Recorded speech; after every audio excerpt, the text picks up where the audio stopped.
tanggal 17 September hari ke-261.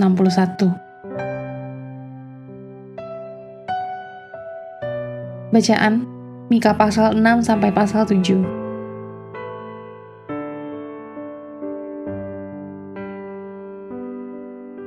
Hari Yehuda dalam penghakiman.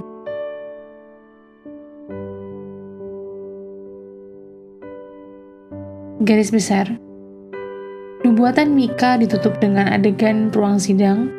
Tuhan memiliki kontroversi dengan orang-orangnya, dan dia memanggil gunung dan bukit bersama-sama untuk duduk di pengadilan atas kasus ini. Orang-orang telah menggantikan ibadah sepenuh hati dengan ritual setengah hati.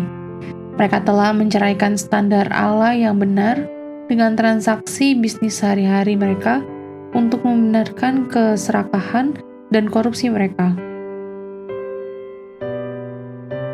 Singkatnya, mereka telah gagal untuk mematuhi apa yang dituntut Allah dari umat perjanjiannya.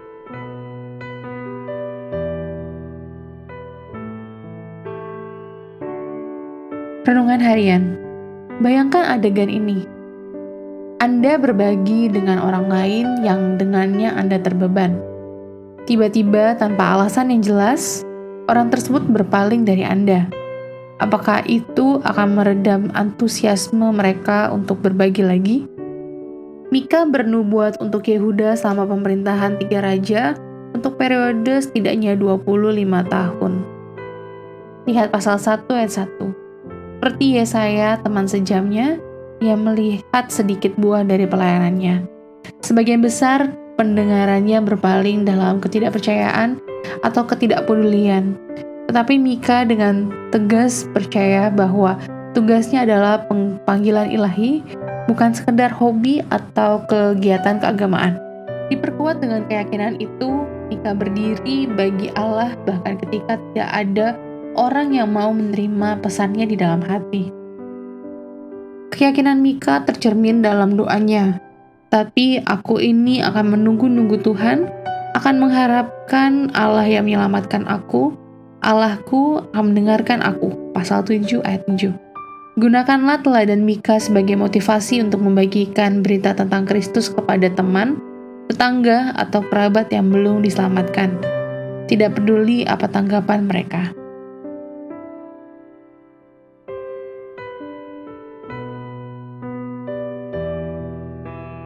Orang bersedia mati untuk apa yang diyakininya, tetapi orang dapat berubah pikiran untuk apa yang hanya dipikirkannya.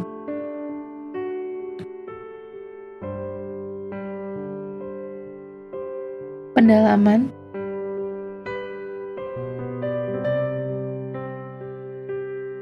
Dia menunjukkan kami yang baik. Mika pasal 6 ayat 8. Allah menjelaskan kepada umatnya apa artinya berjalan dalam persekutuan dengan Dia. Pasal 6 ayat 8. Dalam perjanjian lama seperti dalam perjanjian baru, dan masih berlaku sampai sekarang, Allah ingin umatnya hidup dengan cara yang mencerminkan karakternya.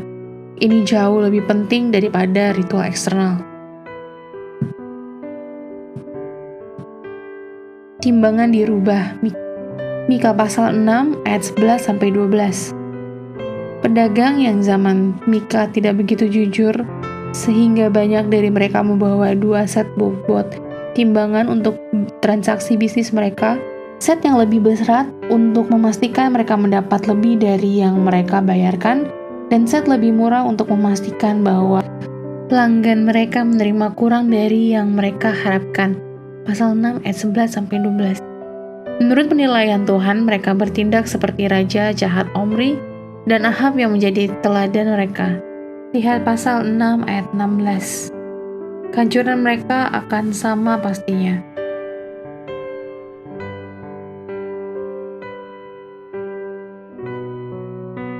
Amin. Tuhan Yesus memberkati.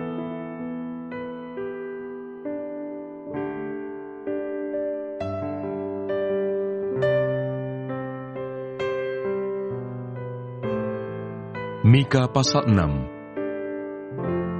Pengaduan, tuntutan dan hukuman Tuhan terhadap umatnya. Baiklah dengar firman yang diucapkan Tuhan. Bangkitlah, Lancarkanlah pengaduan di depan gunung-gunung, dan biarlah bukit-bukit mendengar suaramu.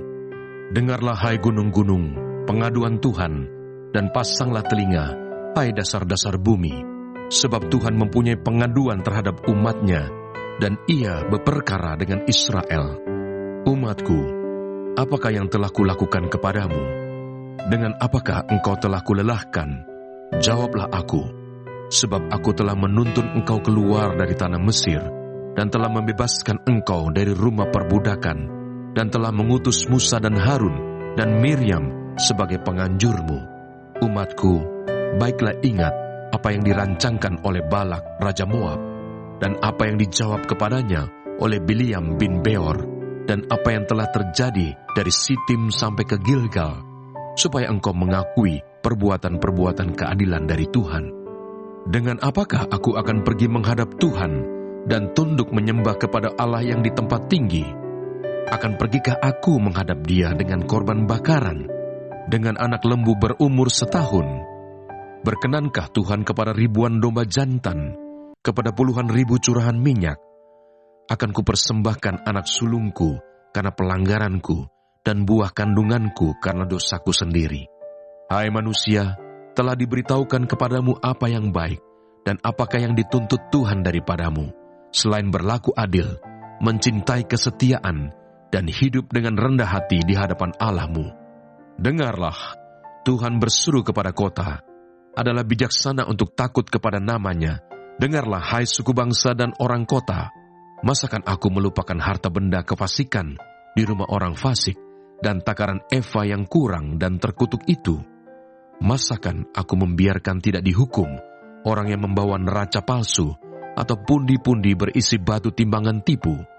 Orang-orang kaya di kota itu melakukan banyak kekerasan, penduduknya berkata dusta, dan lidah dalam mulut mereka adalah penipu. Maka aku pun mulai memukul engkau, menanduskan engkau oleh karena dosamu. Engkau ini akan makan, tetapi tidak menjadi kenyang, dan perutmu tetap mengamuk karena lapar. Engkau akan menyingkirkan sesuatu, tetapi tidak dapat menyelamatkannya, dan apa yang dapat kau selamatkan akan kuserahkan kepada pedang. Engkau ini akan menabur, tetapi tidak menuai. Engkau ini akan mengirik buah zaitun, tetapi tidak berurap dengan minyaknya. Juga mengirik buah anggur, tetapi tidak meminum anggurnya. Engkau telah berpaut kepada ketetapan-ketetapan Omri, dan kepada segala perbuatan keluarga Ahab. Dan engkau telah bertindak menurut rancangan mereka, sehingga aku membuat engkau menjadi ketandusan, dan pendudukmu menjadi sasaran suitan. Demikianlah kamu akan menanggung pencelaan dari pihak bangsa-bangsa. Mika pasal 7. Kemerosotan akhlak Israel. Celaka aku, sebab keadaanku seperti pada pengumpulan buah-buahan musim kemarau, seperti pada pemetikan susulan buah anggur. Tidak ada buah anggur untuk dimakan, atau buah ara yang kusukai. Orang saleh sudah hilang dari negeri, dan tiada lagi orang jujur di antara manusia. Mereka semuanya mengincar darah, yang seorang mencoba menangkap yang lain dengan jaring. Tangan mereka sudah cekatan berbuat jahat, pemuka menuntut, hakim dapat disuap, pembesar memberi putusan sekehendaknya, dan hukum mereka putar balikan. Orang yang terbaik di antara mereka adalah seperti tumbuhan duri, yang paling jujur di antara mereka seperti pagar duri. Hari bagi pengintai-pengintaimu, hari penghukumanmu telah datang. Sekarang akan mulai kegemparan di antara mereka. Janganlah percaya kepada teman, janganlah mengandalkan diri kepada kawan. Jagalah pintu mulutmu terhadap perempuan yang berbaring di pangkuanmu. Sebab anak laki-laki menghina ayahnya, anak perempuan bangkit melawan ibunya, menantu perempuan melawan ibu mertuanya. Musuh orang ialah orang-orang seisi rumahnya. Pengharapan baru bagi Sion. Tetapi aku ini akan menunggu-nunggu Tuhan, akan mengharapkan Allah yang menyelamatkan aku. Allahku akan mendengarkan aku. Janganlah bersukacita atas aku, hai musuhku. Sekalipun aku jatuh, aku akan bangun pula. Sekalipun aku duduk dalam gelap, Tuhan akan menjadi terangku. Aku akan memikul kemarahan Tuhan, sebab aku telah berdosa kepadanya. sampai ia memperjuangkan perkaraku dan memberi keadilan kepadaku, membawa aku ke dalam terang, sehingga aku mengalami keadilannya. Musuhku akan melihatnya, dan dengan malu ia akan menutupi mukanya. Dia yang berkata kepadaku, "Di mana Tuhan Allahmu?" Mataku akan memandangi dia. Sekarang ia diinjak-injak seperti lumpur di jalan. Akan datang suatu hari bahwa pagar tembokmu akan dibangun kembali. Pada hari itulah perbatasanmu akan diperluas. Pada hari itu orang akan menghadap engkau dari Asyur sampai Mesir, dari Mesir sampai sungai Efrat, dari laut ke laut, dari gunung ke gunung. Tetapi bumi akan menjadi tandus oleh karena penduduknya, sebagai akibat perbuatan mereka.